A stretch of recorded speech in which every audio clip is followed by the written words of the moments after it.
आकाश, अपने कंपनी का सबसे तेज और एक्सपीरियंस प्रोजेक्ट मैनेजर, रोज की तरह अपने काम में लगा है। लेकिन आज का दिन जरा खास है। आज उसके फोन की घंटी बस बार बार बज ही रही है। क्यों दोस्त आकाश, आज का क्या प्रोग्राम है? कैसा प्रोग्राम दोस्त? सामने काम है इतना, घर भी जा पाऊंगा या नहीं पता नहीं।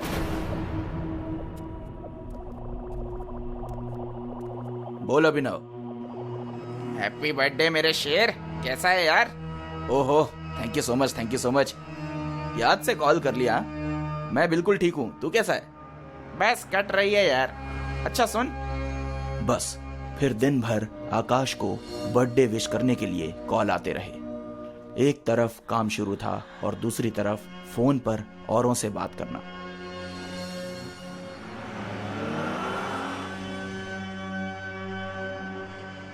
थका हारा आकाश अब काम खत्म करके अपने घर के लिए निकल रहा है। करीबन 11 बज रहे थे और रास्ते पर काफी सन्नाटा था।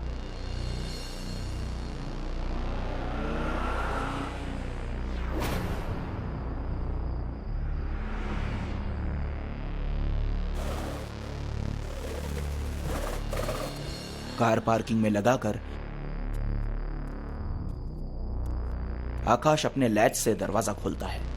उसके कदम वहीं थम जाते हैं। अंदर इजी चेयर पर कोई बैठा होता है। आकाश लाइट्स जलाता है। हैप्पी बर्थडे आकाश। अंदर कैसे आया? वास के नीचे चाबी है, ये कैसे पता चला तुझे? रॉकी, विनीत, सोहन, अभिनव और आकाश स्कूल के जमाने से ही जिगरी दोस्त हैं। आज तक इनकी दोस्ती टिकी हुई है और मजबूत है। इसीलिए तो रॉकी को अंदर देखकर आकाश को हैरानी नहीं हुई। बस आज यहाँ मिलना था तो अंदर आने का रास्ता भी निकल आया। तुम्हारे लिए पानी लाता हूँ। रॉकी। जैसे ही आकाश रॉकी के पीछे पीछे किचन में जाने की कोशिश करता है, दूसरा एक दोस्त किचन से बाहर आता है। विनीत, तू भी?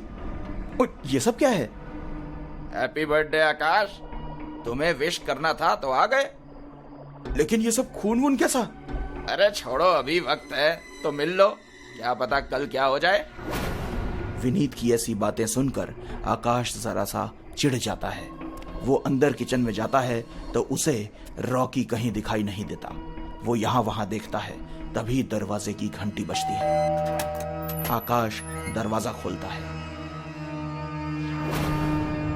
सोहन, तुम बाहर कैसे? इनके साथ अंदर नहीं आए? ये तुम्हारा गिफ्ट कार में रह गया था, वही लाने गया था। हैप्पी बर्थडे आकाश। थैंक्स। आजा, अंदर आजा।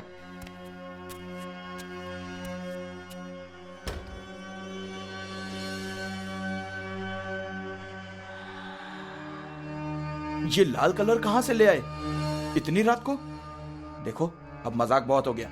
आए हो तो पार्टी वार्टी करते हैं, हंसते हैं। बस करो अब ये सब नाटक। नाटक कैसा दोस्त? हम नहीं रुक सकते, हमें जाना होगा। तुमसे मिले, विश किया, अब चलने का समय आ गया है। अरे ये रॉकी कहां गया?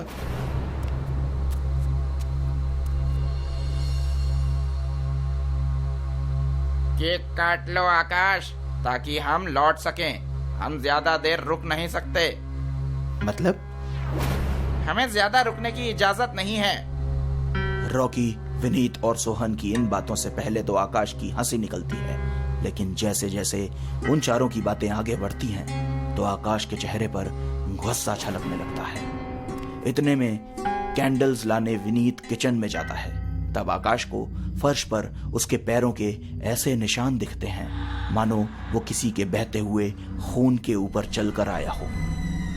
ये देखकर आकाश का गुस्सा बढ़ जाता है। देखो, अब बहुत हो गया, जल्दी से अपना ये नाटक बंद करो और हमेशा की तरह बात करो। अब हमेशा की तरह बातें कभी हो नहीं पाएंगी आकाश। आओ, केक काट लो, हमें निकलना है। बस हुआ। अभिनव का फोन आया था मुझे सुबह।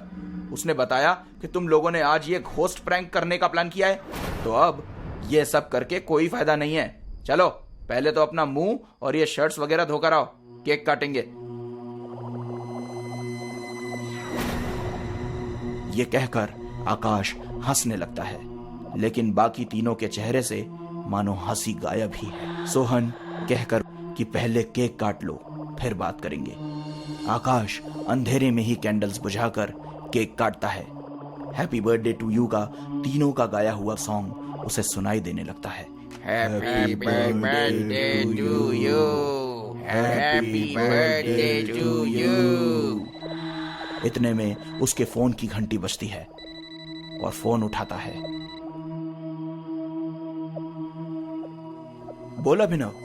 हाँ, तू कहाँ है? नहीं आया मतलब? क्या हुआ? अरे ये तीनों तो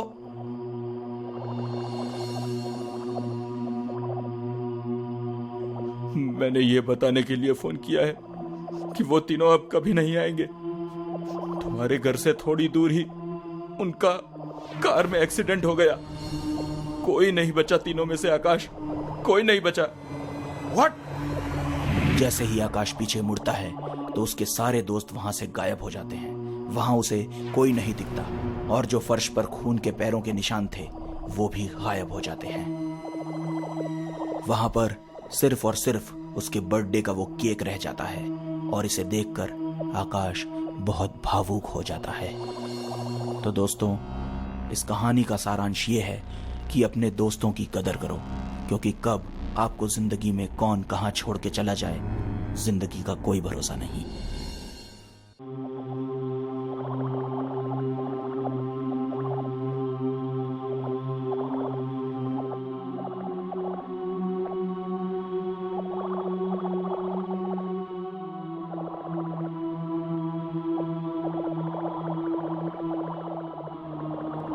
कोमल बेटा, ये खेल बंद करो और पढ़ने बैठो।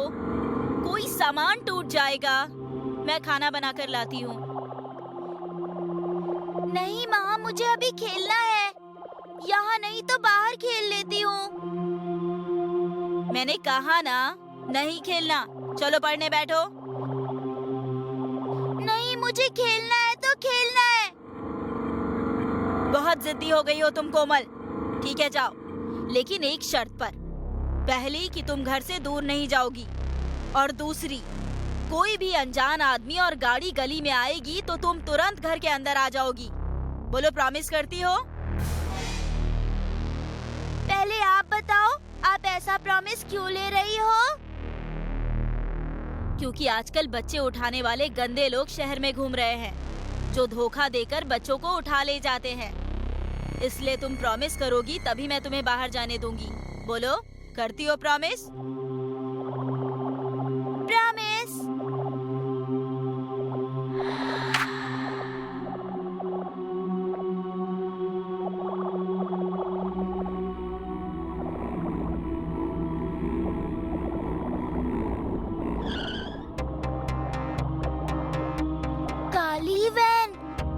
काली वैन तो हमारी गली में किसी की भी नहीं है। मतलब ये किसी अनजान आदमी की गाड़ी है। माँ ने कहा था अगर कोई अनजान आदमी या गाड़ी गली में आए तो घर वापस आ जाना। लेकिन मैं अभी अंदर चली गई तो खेलूंगी कैसे? माँ ने जरूर जानबूझकर मुझे बच्चे उठाकर ले जाने की कहानी सुनाई होगी, जिससे डरकर मैं अंदर चली जाऊं। छोड़ो इन्हें, होगा कोई।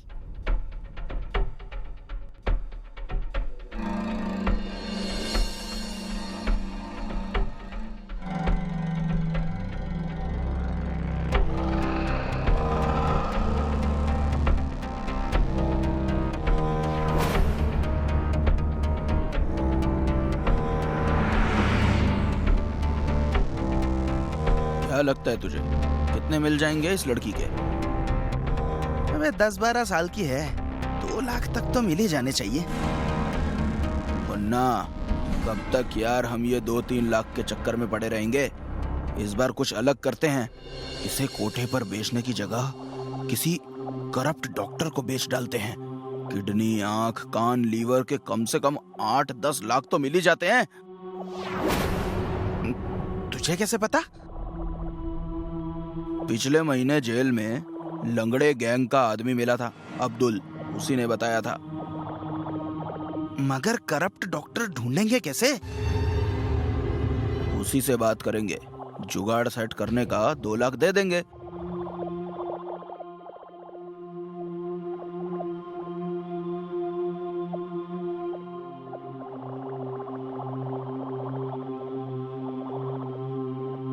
कोमल, आ गई हो तो हाथ मुंह धो लो, खाना तैयार है।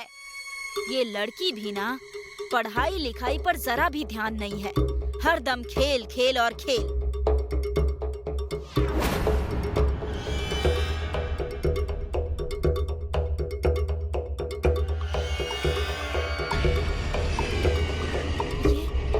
ये चूड़ी तो कोमल की है। कोमल!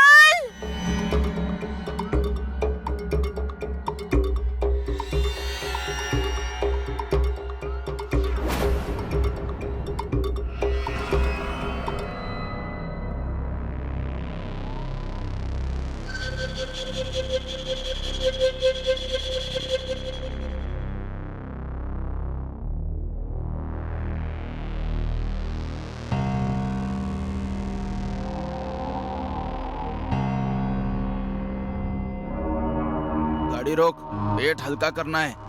सही टाइम पे रुकवाया तूने। मुझे भी प्रेशर लगी है यार। इसके हाथ पैर बांध दूं? रहने दे, 2-3 घंटे से पहले नहीं उठने वाली।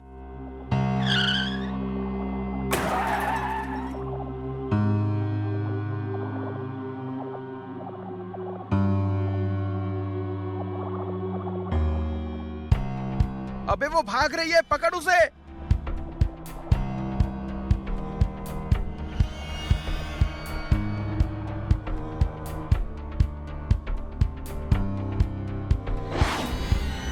ये कहाँ गई?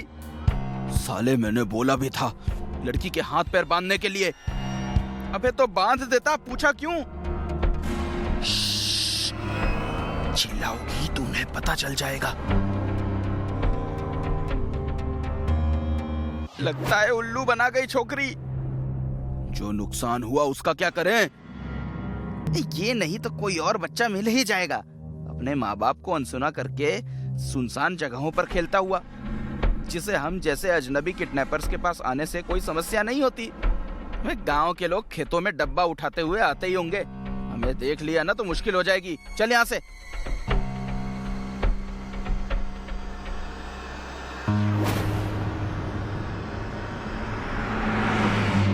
तुम ठीक हो? मैं ठीक हूँ, पर तुम कौन हो? मेरा नाम सोनू है। तुम्हारा कोमल है ना? तुम्हें कैसे पता? क्योंकि तुम्हारे और मेरे बीच एक अंतर है। कैसा अंतर? यही कि तुम किडनैपर से जिंदा बच गई, लेकिन मैं नहीं बच पाया। मतलब? जिन्होंने मुझे किडनैप किया था, उन लोगों ने गलती से बेहोशी की दवा कुछ ज्यादा ही सुंघा दी थी मुझे, और उससे मेरी मौत हो गई थी। पागल हो क्या? तुम मरे हुए हो तो मेरे सामने कैसे हो? मुझे पता है, मरे हुए लोग कभी जिंदा लोगों से मिल नहीं पाते। जिन्हें मुक्ति नहीं मिलती, वो मरे लोग सामने आ जाते हैं। अच्छा, तुम्हें कहाँ से किडनैप किया था? एक सुनसान सड़क से। रात का वक्त था। माँ ने मुझे घर से दूर साइकिल चलाने से मना किया था, मगर मैं नहीं माना। मैं साइकिल चलाते हुए दूर चला गया।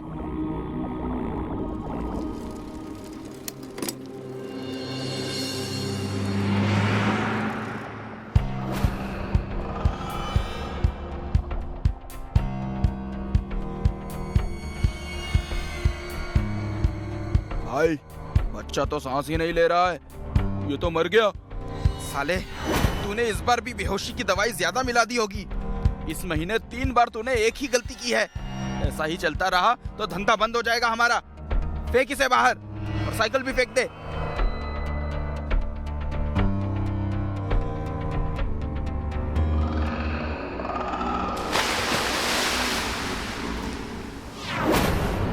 इसी जगह दबा हुआ हूं मैं, और वहां मेरी साइकिल है। तुम उसे ले जाओ। तुम्हारी माँ बहुत रो रही है तुम्हारे लिए। तुम्हें कैसे पता? बताया था ना, मरे हुए लोगों को जिंदा लोगों की कुछ बातें अपने आप पता चल जाती हैं। जाओ अब। मरने से पहले तुम्हारा घर कहाँ था?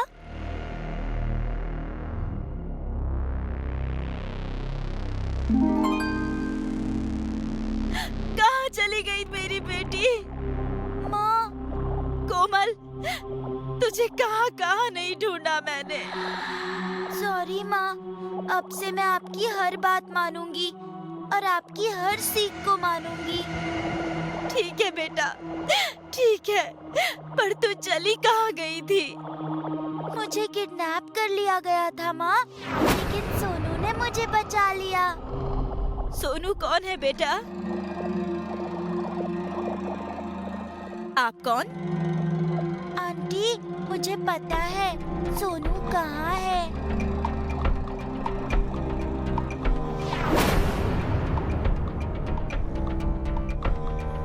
हिम्मत से काम लो सुनीता।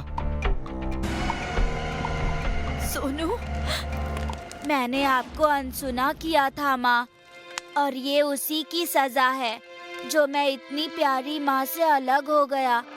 लेकिन मैं वादा करता हूँ अगले जन्म में कभी माँ की बात को अनसुना नहीं करूँगा। ना दिन में और ना ही रात में घर से दूर खेलने जाऊँगा और ना ही अजनबियों से बात करूँगा। मैं वहीं जाऊँगा जहाँ मैं पूरी तरह से सुरक्षित होऊंगा। चलता हूँ माँ। देखिए मिस्टर शर्मा, समझने की कोशिश कीजिए। अगर आपने ओवरड्राफ्ट की लिमिट नहीं बढ़ाई तो ये कॉन्ट्रैक्ट हमारे हाथ से निकल जाएगा। I am sorry Sunil ji, मैं पहले ही आपकी लिमिट 5 लाख बढ़ा चुका हूँ, इससे ज्यादा नहीं बढ़ा सकता। आप प्लीज मेरी भी मजबूरी समझें, मैं प्रोटोकॉल के अगेंस्ट नहीं जा सकता। कैसा प्रोटोकॉल मिस्टर शर्मा? हम जैसे मिडिल क्लास बिजनेसमैन को आप हजारों प्रोटोकॉल बताने लग जाते हैं, लेकिन इस देश के बड़े बड़े उद्योगपतियों को करोड़ों का लोन देते वक्त आपका प्रोटोकॉल क्या तेल लेने चला जाता है? ये आप कैसी बातें करने लगे सुनील जी? जुबान पर काबू रखिए। चलो यहाँ से यार, हम कुछ और सोचते हैं। अमित प्लीज, तुम्हें पता है ना, अगर ये प्रोजेक्ट हाथ से निकल गया तो हमें मिडिल क्लास बिजनेस के लेवल से ऊपर उठने में बरसों लग जाएंगे। मैं आपकी परिस्थिति समझ सकता हूँ सुनील जी, लेकिन आप मेरी परिस्थिति समझने की कोशिश नहीं कर रहे। मैं बस इतना ही कह सकता हूँ कि जब आप बड़े उद्योगपति बन जाएंगे तब आपकी जगह कोई और होगा। यही व्यवस्था है। आई होप आप मेरी बात समझ रहे होंगे।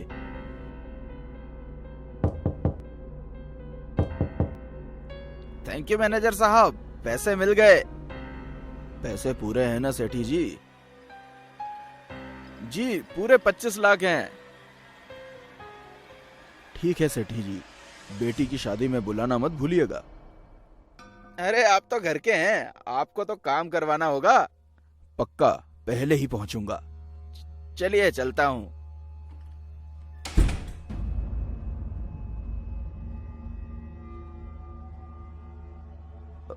हम भी चलते हैं शर्मा जी।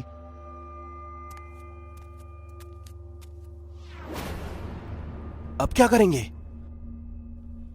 जब जमाना साथ ना दे तो उल्टी राह पकड़ लेने में देरी नहीं करनी चाहिए अमित, वरना गरीब जिंदगी गरीबी में ही मर जाती है, और मैं गरीब नहीं मरना चाहता। ये प्रोजेक्ट हर हाल में पूरा होगा। तेरी कोई बात मेरे पल्ले पड़ नहीं रही है। तू कहना क्या चाहता है? उस आदमी को लूटेंगे, उसके पास पूरे 25 लाख हैं, हमारा काम चल जाएगा। तू पागल है क्या? हम चोर उचक्के नहीं है सुनील, बिजनेसमैन है। बिजनेसमैन है इसलिए जानता हूं कि मुसीबत के समय क्या करना सही होगा। अब तू चाहे साथ दे या मत दे, मैं ये काम करके रहूंगा।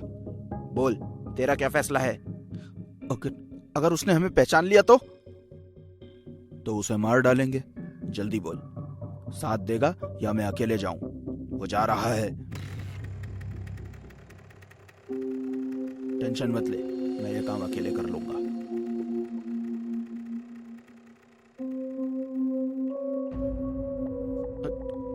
रुक, चल आगे मोड़ पर रोक ले।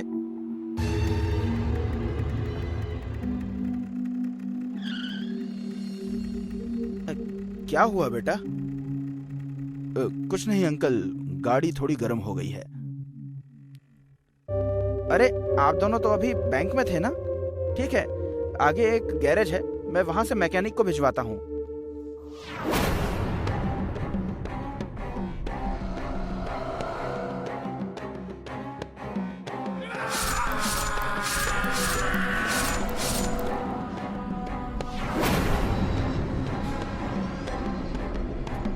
क्यों मार रहे हो? मेरी तुमसे क्या दुश्मनी है? मैंने तो आज पहली बार तुम्हें बैंक में देखा था बस। हमारी कोई दुश्मनी नहीं है, दुश्मन तो ये वक्त है। हमें पैसे की जरूरत थी जो तुम्हारे पास थे, उसी के लिए हमने ये सब किया। नहीं नहीं, तुम ये नहीं कर सकते। ये पैसे मेरी बेटी की शादी के लिए हैं। मैं तुम्हें ये पैसे नहीं ले जाने दूंगा।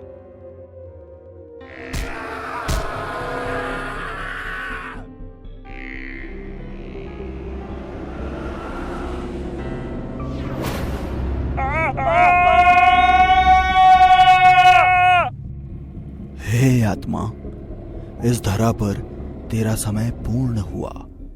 आओ, मुझ में समा जाओ। आओ। नहीं प्रभु, मैं नहीं आऊंगा। जब तक मैं बिना कसूर के मिली इस मौत का बदला न ले लूं, तब तक मैं यहां से कहीं नहीं जाऊंगा।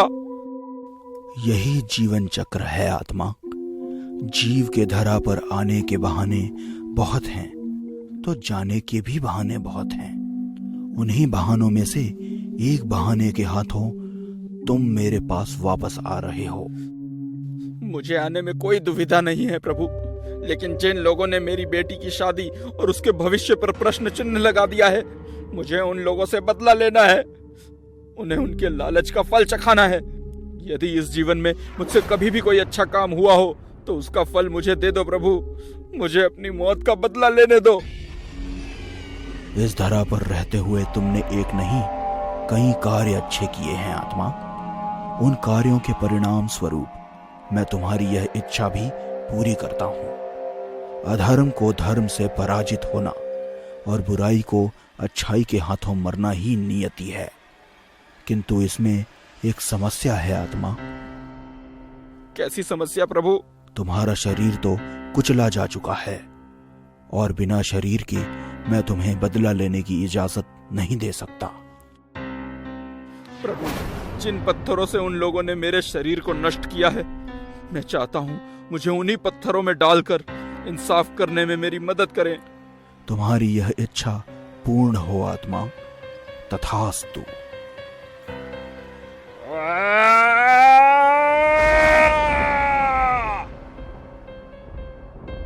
हमारी जीत की खुशी में चीयर्स।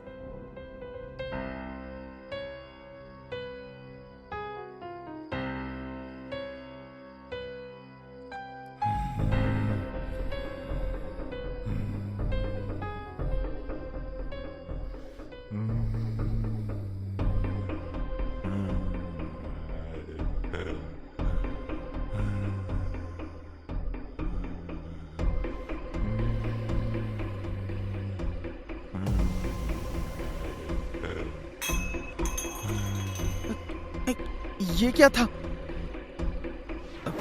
पता नहीं, पर लगता है कुछ गिरा है।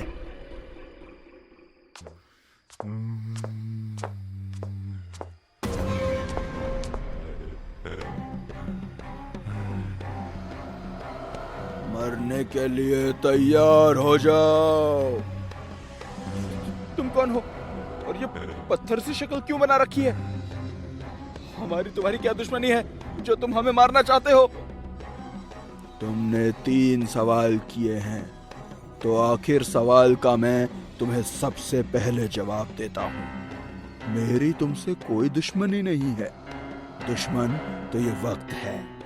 मुझे मेरे पैसे वापस चाहिए जो तुम्हारे पास थे। उसी के लिए मैं यहाँ आया हूँ।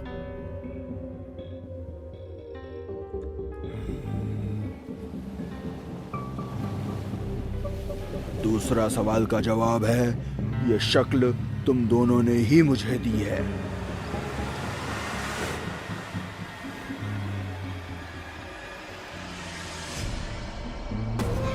और पहले सवाल का जवाब, हाँ, मैं वही हूँ जिसके बारे में सोचकर तुम्हारी हवा सरक रही है, जिसकी बेटी की शादी के पैसे तुम दोनों ने चुरा कर मार डाला।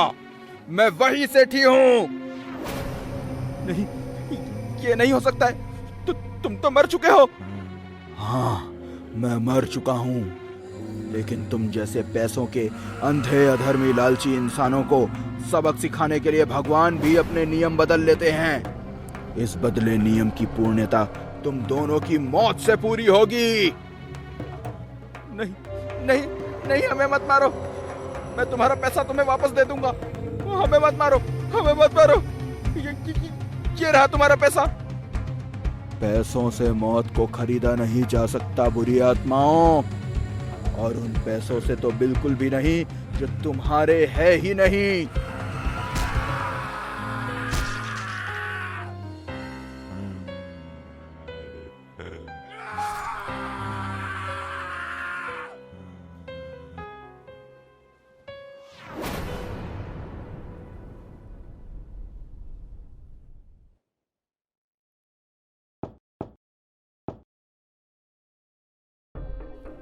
समय पूर्ण हुआ आत्मा, आ जाओ, मुझ में समा जाओ। धन्यवाद प्रभु, मुझे इसी रूप में ले जाओ।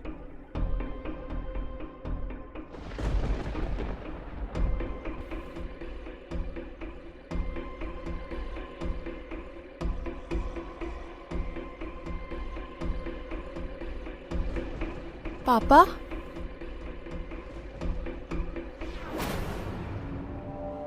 कलयुग के ऐसे ही विचित्र कहानियों को समय पर देखने के लिए इस चैनल को सब्सक्राइब करना और इसका बेल आइकन दबाना ना भूलें।